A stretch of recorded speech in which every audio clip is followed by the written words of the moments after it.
Everybody's favorite end of the year videos. Top 10 of 2024. I know I've been slacking on my YouTube content, but if you guys are new here, this is Colby Does Horror. If you want to hit that subscribe button, go ahead and do that. But when it comes to the holidays, I get extremely busy with work. So after this, I'm going to try to start pumping out videos at least once a week for you guys. But it's almost the end of the year. I think Nosferatu is the only big release that we have left. Now, I am a big fan of Robert Eggers, so I do have high hopes, but I still just want to make this list before it comes out. But in my opinion, I really didn't think 2024 was a big year for mainstream horror. But when it comes to the indie horror, I think 2024 was fucking huge. So let's get into it. Top 10, we're kicking things off with number 10 with Milk and Cereal. A surprise birthday prank takes a turn for the worse when a popular social media duo must face the reality of the terrifying aftermath. Milk and Cereal was written by the brilliant mind of Curry Barker. You can watch this on the That's a Bad Idea YouTube channel. And they're usually known for doing like short comedy skits and whatnot. And when I heard they released a found footage horror movie, I was in 1000% because I loved all the personalities. It's just, they're so fun to watch. And after seeing this one, I got to say, I was blown away. It had good, subtle comedy in it. The writing was fantastic, and it just had so many twists and turns. I'm a huge fan when it comes to found footage. So, yes, I know the tropes that it comes with the subgenre, and there really wasn't a lot of shaky cam in this one. This one was entertaining from start to finish. What ends up playing out in this one, I didn't see it going that way, but it it hit for me in every aspect. But with all that being said, I am pumped to see what they have in the future with more horror content. At number 9, we're going with the no dialogue kind of indie folk horror starring Samara Weaving, Azreel. In a world where no one speaks, a devout female led community hunts down a young woman who has escaped imprisonment.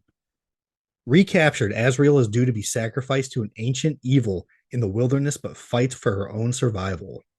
So this one really didn't hit too well with a lot of people, but I fucking loved every second of this movie. I understand why people don't like this one. It's with the no dialogue. I get it. But if you can tell a whole story like this with using no dialogue and how hard this one went, it's hard not to love this movie. But for me, this one just went so fucking hard. It was extremely gory and unflinchingly brutal. So if you haven't seen Azrael yet, this one is on Shudder, so you can watch it on there. My number 8 is The Coffee Table. Jesus and Maria are a couple going through a difficult time in their relationship. Nevertheless, they have just become parents. To shape their new life, they decide to buy a new coffee table, a decision that will change their existence. This is one you're either going to love or you're going to hate. And all that, I think it just depends on if this one affects you or not. For me, the best way to explain this one was dread and just nonstop anxiety. It felt like when I got in trouble at school or got a bad grade or something, I was hiding it from my parents. So just that constant anxiety from hiding something from them and dread of knowing that they're eventually going to find out. And if you never have heard of this one, I suggest you go in blind. For number 7, we are going with Frogman. 3 friends in search of the Loveland Frogman find out that he is more than just a local legend.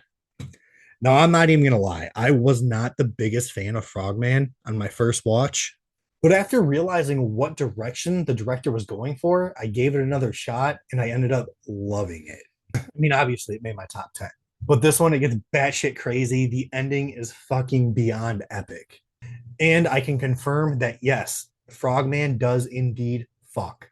So Frogman 2 has been greenlit now, so I am pumped to see what Anthony Cousins has in store for us next. For number 6, I got this little indie film from Dark Sky Films called I Will Never Leave You Alone. After being released from prison, a brooding man with a dark past is forced to stay in a haunted house to clear it of its spirits. If he leaves, he goes back to prison, but the witch ghost may be more punishment than he can withstand. So in my opinion, this was by far the most disturbing movie of 2024. Again, this one doesn't have a lot of dialogue, and it doesn't really pick up until the last 20 minutes. But throughout the movie, there's some scares.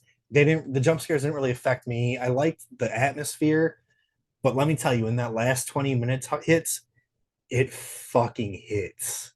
Like, it goes places I would have never expected it to go, And it's just one that left me speechless for a good 5 minutes after one particular scene. So this is one I highly suggest you guys check out. At number 5, we have Stream.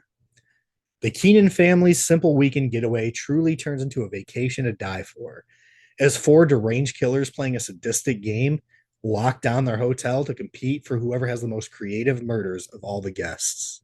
Go into this movie wanting to have fun, and that's exactly what's going to happen. When you usually see these casts just full of horror icons, the movies usually end up being a flop. And you know exactly what I mean and what movies I'm talking about.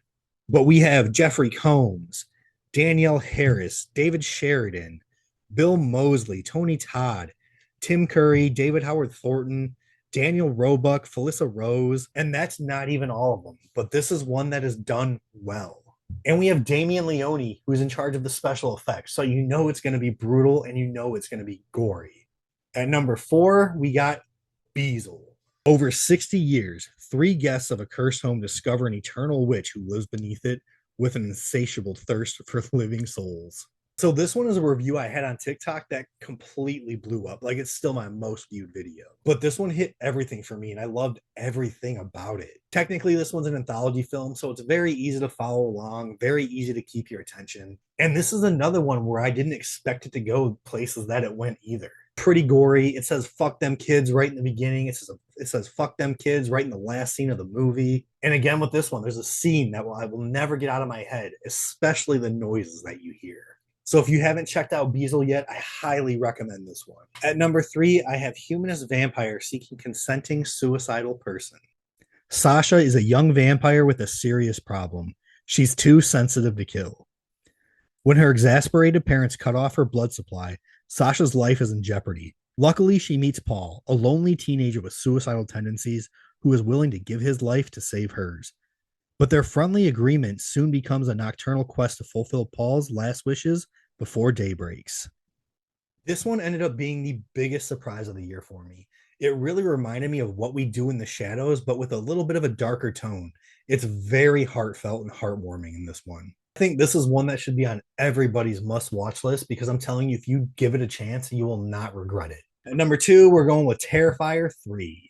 5 years after surviving Art the Clown's Halloween massacre, Sienna and Jonathan are still struggling to rebuild their shattered lives. As the holiday season approaches, they try to embrace the Christmas spirit and leave the horrors of the past behind. But just when they think they're safe, Art returns, determined to take their holiday cheer into a new nightmare. The festive season quickly unravels as Art unleashes his twisted brand of terror, providing that no holiday is safe. I'm going to be completely biased with this one, and I don't even care. I actually got to check this one out at the world premiere. I got to hang out with the cast and crew in the VIP section. It was literally one of the coolest nights of 2024 for me.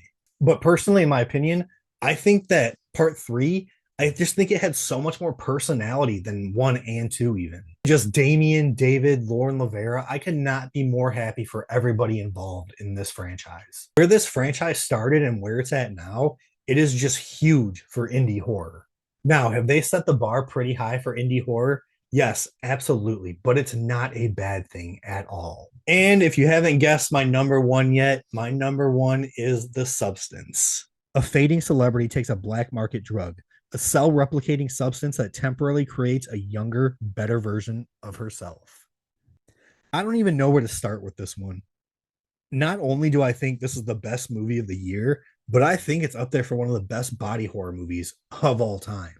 Just every single performance in this one is beyond stellar. Demi Moore, Dennis Quaid, Margaret Qualley, just everyone is beyond incredible in this. It gets so fucking gross at times. It's gorier than Terrifier 3. The third act is fucking nuts. I think it's the craziest thing since I've seen the third act of Evil Dead 2013. If you haven't jumped on the Substance hype train yet, I don't know what you're waiting for. You need to check this one out. So those are my top 10. I'm curious to hear and see everybody else's. Let me know yours in the comments. And if you haven't yet, make sure you hit that subscribe button. But as always, thank you guys for watching.